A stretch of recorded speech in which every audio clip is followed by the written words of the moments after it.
우리가 주문하는 물건들, 그 보이지 않는 여정이 있잖아요.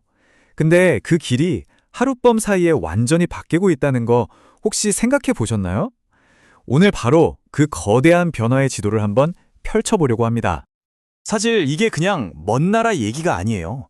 우리가 매일 쓰는 스마트폰, 아침에 마시는 커피 한 잔, 이 모든 게 우리 손에 들어오기까지의 과정이거든요. 근데 요즘 그 과정이 갑자기 더 복잡해지고 또 비싸졌잖아요. 바로 그 이유, 컨테이너선부터 우리 집 앞 택배 상자까지 모든 걸 뒤흔들고 있는 그 변화의 중심을 지금부터 파헤쳐 보겠습니다. 그 시작은요, 전 세계를 뒤흔든 관세 쇼크였습니다. 네, 모든 것의 시작은 바로 한 결정이었어요. 전 세계 경제에 정말 거대한 충격파를 던진 미국의 무역 정책 변화. 자, 모든 걸 바꿔놓은 바로 그 순간으로 한번 들어가 보시죠. 네, 첫 번째 섹션입니다. 관세의 시대, 바로 변화의 촉매제였죠. 그러니까 모든 걸 촉발시킨 첫 번째 도미노가 바로 여기서 쓰러집니다. 전 세계 무역의 규칙을 완전히 다시 써버린 보호무역주의라는 새로운 시대가 열린 거죠. 자, 이걸 보세요. 2025년에 미국이 전 세계에서 들어오는 상품에다가 갑자기 엄청나게 높은 세금, 그러니까 관세를 부과하기 시작한 겁니다.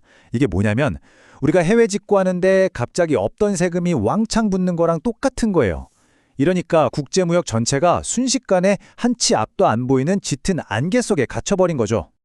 이 말이 딱 맞아요. 관세를 발표했다가 또 유예해줬다가 이런 패턴이 반복되면서 시장의 긴장감이 계속 이어진다는 거죠.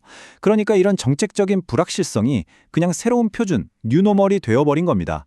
전 세계 기업들 입장에선 정말 안개 속에서 운전하는 거나 마찬가지예요. 내일 당장 어떤 규칙이 새로 생길지 모르니까요. 자, 그럼 이 거대한 변화가 시작된 곳, 바로 미국 경제에는 어떤 영향을 미쳤을까요? 그 첫 번째 충격을 한번 들여다보겠습니다. 이 관세가 뭘 불러왔냐면요. 경제학자들이 정말 두려워하는 시나리오 중 하나인 스태그플레이션이라는 폭풍을 몰고 왔습니다. 이게 뭐냐면 경기는 침체돼서 멈춰서는데 물가는 계속 오르는 정말 고통스러운 상황인 거죠. 비유하자면 자동차 엑셀이랑 브레이크를 동시에 밟고 있는 거나 마찬가지인 아주 위험한 상태가 된 겁니다. 일단 보세요. 숫자가 엄청나죠? 137%. 정부가 걷어들인 관세 수입이 전년 대비 이렇게나 급증한 겁니다. 정부 금고는 뭐 두둑해졌겠죠? 근데요, 이 돈 과연 어디서 나온 걸까요? 네, 바로 우리 같은 소비자들의 지갑에서 나온 겁니다. 여기 보시는 것처럼 수입 자동차 가격이 14%나 뛰었어요. 자동차뿐만 아니라 뭐 여러 가지 수입품 가격표가 하루아침에 달라진 거죠. 당연히 우리 생활비 부담은 커질 수밖에 없었고요. 물건값은 오르는데 경제는 반대로 흘러갔습니다. 실업률이 4.3%, 4년 만에 최고치를 찍었어요. 공장 가동률은 떨어지고 일자리를 잃는 사람들은 늘어나고 경제 전체가 활력을 잃어가는 명백한 경기 둔화 신호였던 거죠. 자, 이렇게 땅 위의 경제가 흔들리는 동안 그럼 하늘길은 어땠을까요? 전 세계를 누비는 비행기들, 이 항공 화물 시장은 이 혼란에 어떻게 반응했을지 한번 보겠습니다. 네, 바로 이게 게임 체인저였습니다. 최소 허용 기준이라는 규정, 이게 폐지된 거예요. 이게 뭐였냐면 예전에 우리가 해외 직구할 때 $800 미만이면 세금을 안 냈잖아요. 바로 그 혜택입니다. 근데 이게 사라지니까 중국에서 오던 수많은 저가 상품들을 실어 나르던 비행기들이 순식간에 길을 잃어버린 거죠. 그 결과가 정말 드라마틱합니다. 왼쪽을 보시면 미국으로 향하던 중국발 이커머스 항공 화물이 무려 52.8%, 반토막 이상이 나버렸어요. 근데 오른쪽을 보세요. 유럽으로 가는 물량은 오히려 꾸준히 성장했죠. 그러니까 그 많던 물량이 마치 강물이 물길을 바꾸듯이 그대로 유럽으로 방향을 튼 겁니다. 기업들이 순식간에 공급망 경로를 다시 그린 거죠. 이게 단순히 이커머스, 온라인 쇼핑만의 얘기가 아니에요. 이 차트를 보시면 더 명확해집니다.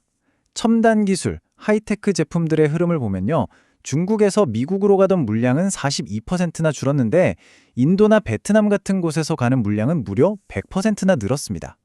생산의 중심축 자체가 중국에서 다른 아시아 국가들로 빠르게 이동하고 있다는 아주 강력한 증거죠.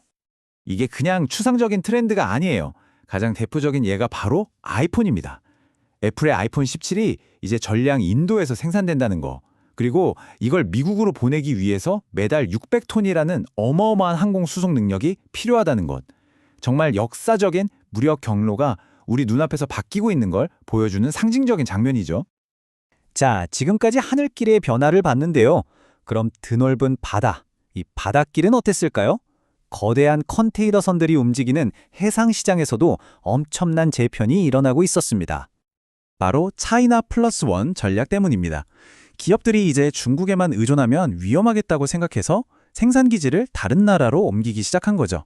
그 결과 아시아 국가들끼리 주고받는 무역량이 정말 폭발적으로 늘어났어요. 어느 정도냐면 아시아에서 미국이나 유럽으로 가는 물량을 합친 것보다도 더 커져버렸습니다. 그리고 이 커지는 시장을 누가 차지하고 있나 봤더니 이 도넛 차트처럼요. 상위 20개 거대 해운사가 무려 87%를 장악하고 있는 겁니다. 그러니까 소수의 큰 플레이어들이 이 새로운 수요에 맞춰서 발빠르게 움직이면서 시장의 판도를 완전히 새로 짜고 있는 거죠. 그런데 이렇게 시장이 커지다 보니까 예상치 못한 문제가 생겼습니다.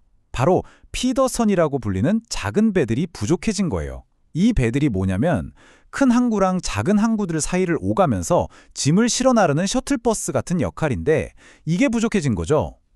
지금 새로 만드는 배들은 다 장거리용 큰 배들에 집중되어 있고 기존의 작은 배들은 낡아가고 있으니까요. 결국 새로운 병목 현상이 생긴 셈입니다. 자, 그럼 지금까지 나온 이 모든 조각들을 한번 맞춰볼까요? 이걸 다 합쳐보면 우리가 지금껏 한 번도 보지 못했던 완전히 새로운 글로벌 공급망 지도, 그 새로운 현실이 눈앞에 펼쳐집니다. 이 타임라인을 보시면 명확해져요. 이건 그냥 잠깐의 혼란이 아닙니다. 단기적으로는 이커머스 물량이 미국에서 유럽으로 옮겨갔고 중기적으로는 제조업 기지가 동남아로 다변화됐죠. 그리고 장기적으로는 저가 상품들의 운송 방식 자체가 항공에서 해상으로 바뀔 거라는 전망까지 나오고 있어요. 상품이 어디서 만들어지고 어떻게 우리에게 오는지가 근본적으로 바뀌는 거대한 진화의 과정인 셈입니다. 그럼 이게 우리가 알던 글로벌 공급망의 끝일까요? 아직 도미노는 계속 쓰러지고 있습니다. 하지만 한 가지는 분명해 보여요. 우리가 익숙했던 그 세계화의 시대는 저물고 지금 새로운 규칙이 쓰이고 있다는 사실이죠. 과연 이 거대한 변화의 끝에서 펼쳐질 새로운 세계 지도는 어떤 모습일까요? 그 질문에 대한 답은 아직 그 누구도 모릅니다.